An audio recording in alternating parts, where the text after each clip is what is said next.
informasi kesehatan adalah suatu sistem yang digunakan untuk mengumpulkan, menyimpan, mengelola, dan menyebarkan informasi terkait dengan bidang kesehatan. Sistem informasi kesehatan dapat mencakup berbagai aspek termasuk data pasien, rekam medis, informasi penyakit, manajemen rumah sakit, dan sebagainya. Tujuannya adalah untuk meningkatkan efisiensi, akurasi, dan aksesibilitas informasi dalam bidang kesehatan, sehingga dapat mendukung pengambilan keputusan yang lebih baik dalam perawatan kesehatan. Sistem informasi kesehatan dapat berupa perangkat lunak, basis data, sistem jaringan, dan berbagai teknologi lainnya yang digunakan untuk mengelola informasi kesehatan.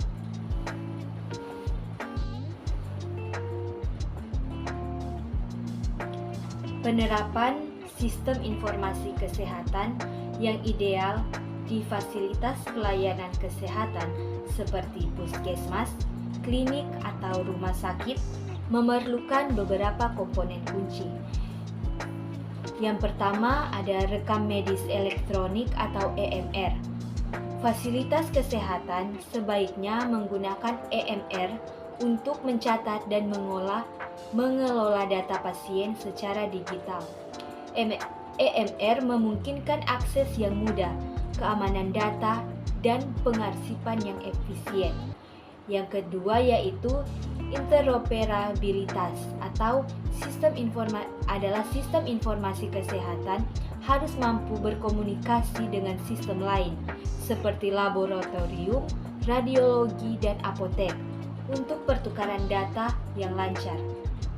Yang ketiga ada identifikasi pasien. Pastikan terdapat sistem identifikasi unit untuk pasien, misalnya nomor rekam medis, untuk menghindari kebingungan data pasien. Yang selanjutnya keempat yaitu keamanan data. Penting untuk melindungi data pasien dan memastikan hanya orang yang berwenang untuk mengaksesnya. Hanya orang yang berwenang yang dapat mengaksesnya. Ini melibatkan penggunaan teknologi keamanan, akses terbatas, dan enkripsi data. Yang kelima ada pelatihan dan pendidikan, yaitu petugas kesehatan perlu dilatih dengan baik untuk menggunakan sistem informasi kesehatan ini dengan efektif dan mengikuti praktik-praktik terbaik. Yang selanjutnya, yang keenam ada pemantauan kinerja. Pemantauan kinerja. Sistem harus mampu memantau kinerja fasilitas kesehatan, mengumpulkan data, dan memberikan laporan untuk perbaikan berkelanjutan. Yang ketujuh ada integrasi telemedicine. Dalam era digital, integrasi dengan telemedicine memungkinkan pelayanan kesehatan jarak jauh, memudahkan pasien untuk berkonsultasi dengan dokter tanpa perlu hadir secara fisik. Yang kedelapan ada kepatuhan regulasi. Yang dimaksud dengan kepatuhan regulasi adalah sistem harus mematuhi peraturan dan kebijakan data kesehatan yang berlaku. Seperti regulasi HIPAA yang ada di Amerika Serikat. Yang kesembilan adalah dukungan pemutakhiran. Fasilitas harus mempertimbangkan pemutakhiran berkala untuk memastikan sistem tetap relevan dan aman. Dan ke-10 ada keterlibatan pasien. Maksudnya memungkinkan pasien mengakses data kesehatan mereka sendiri dan berpartisipasi dalam pengambilan keputusan perawatan mereka.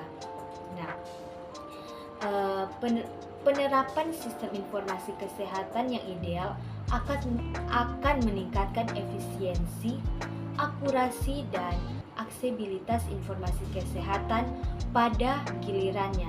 Juga dapat meningkatkan kualitas perawatan dari pasien sendiri. Indikator apa saja yang perlu diterapkan dalam sistem informasi kesehatan? Yang pertama ada kecepatan akses data. Indikator ini mengukur seberapa cepat petugas kesehatan dapat mengakses data pasien saat dibutuhkan. Selanjutnya yaitu akurasi data. Nah, akurasi data merupakan evaluasi akurasi data dalam sistem yang mencakup ketepatan informasi medis pasien dan data administratif. Berikutnya ada keamanan data, yaitu mengukur tingkat keamanan data kesehatan untuk melindungi informasi pasien dari akses yang tidak sah.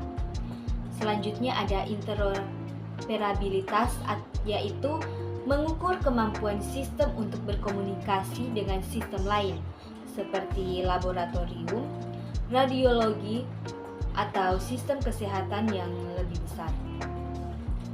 Selanjutnya ada efisiensi administrasi, yaitu menilai sejauh mana sistem mengoptimalkan proses administratif seperti penjadwalan janji, pengelolaan persediaan, dan pengiriman tagihan. Selanjutnya ada integrasi telemedicine, yaitu evaluasi sejauh mana sistem mendukung pelayanan kesehatan jarak jauh dan konsultasi telemedis. Berikutnya ada kepuasan pasien, yaitu mengukur kepuasan pasien dengan penggunaan sistem informasi kesehatan dan pelayanan yang mereka terima. Berikutnya ada kualitas perawatan, yaitu mengukur dampak positif sistem informasi kesehatan pada kualitas perawatan pasien seperti pengurangan kesalahan medis atau peningkatan pengobatan. Selanjutnya, yang berikut ada kepatuhan regulasi. Artinya pastikan sistem memenuhi semua peraturan dan regulasi kesehatan yang berlaku, seperti perlindungan data pasien dan privasi pasien. Berikut ada analisis data, yaitu kemampuan sistem untuk menghasilkan laporan, analisis, dan wawasan dari data yang dikumpulkan untuk pengambilan keputusan yang lebih baik. Selanjutnya ada ketersediaan dukungan teknis, yaitu mengukur ketersediaan dan kualitas dukungan teknis yang diberikan oleh penyedia sistem informasi kesehatan.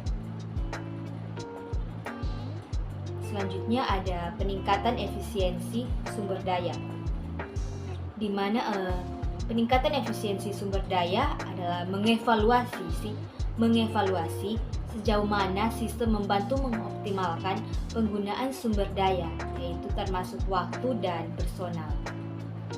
Selanjutnya berikut ada peningkatan keberlanjutan, yaitu peningkatan keberlanjutan adalah suatu indikator ini menilai apakah sistem memungkinkan perbaikan berkelanjutan dan pembaruan.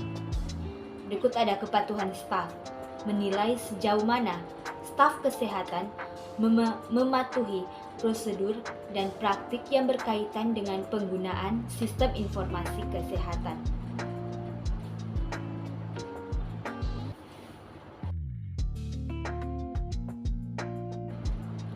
Tanggung jawab pengelola sistem informasi kesehatan di fasilitas pelayanan kesehatan mencakup beberapa aspek penting.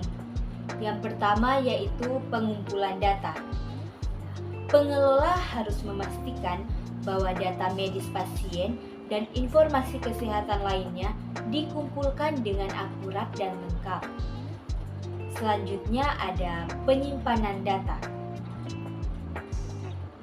Data kesehatan harus disimpan secara aman dan dilindungi dari akses yang tidak sah.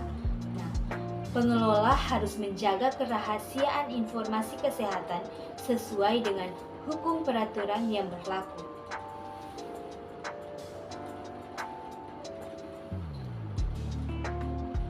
Selanjutnya, pengolahan data. Sistem informasi harus mampu mengolah data untuk memberikan informasi yang bermanfaat kepada staf medis dan manajemen fasilitas kesehatan. Berikut ada keamanan data, yaitu mengamankan data kesehatan dari ancaman keamanan seperti virus komputer, akses tidak sah, dan ancaman cyber lainnya. Selanjutnya ada ketersediaan data. Ketersediaan data. Data harus tersedia ketika dibutuhkan untuk perawatan pasien dan keperluan administrasi lainnya. Yang selanjutnya ada kepatuhan hukum. Pengelola sistem informasi kesehatan harus mematuhi hukum dan peraturan yang berkaitan dengan privasi pasien dan rekam medis. Selanjutnya ada pelatihan dan dukungan. Melakukan pelatihan staf tentang penggunaan sistem informasi kesehatan dan memberikan dukungan teknis yang diperlukan. Berikut ada pemeliharaan sistem. Merawat dan memperbaharui perangkat keras dan perangkat lunak sistem informasi kesehatan untuk memastikan kinerja yang baik. Berikut ada perencanaan dan pengembangan, yaitu melakukan perencanaan jangka panjang untuk pengembangan sistem informasi kesehatan sesuai dengan perkembangan teknologi dan kebutuhan fasilitas kesehatan. Tanggung jawab pengelola sistem informasi kesehatan sangat penting untuk memastikan bahwa data kesehatan terkelola dengan baik dan dapat digunakan secara efektif untuk perawatan pasien dan pengelolaan fasilitas kesehatan secara keseluruhan.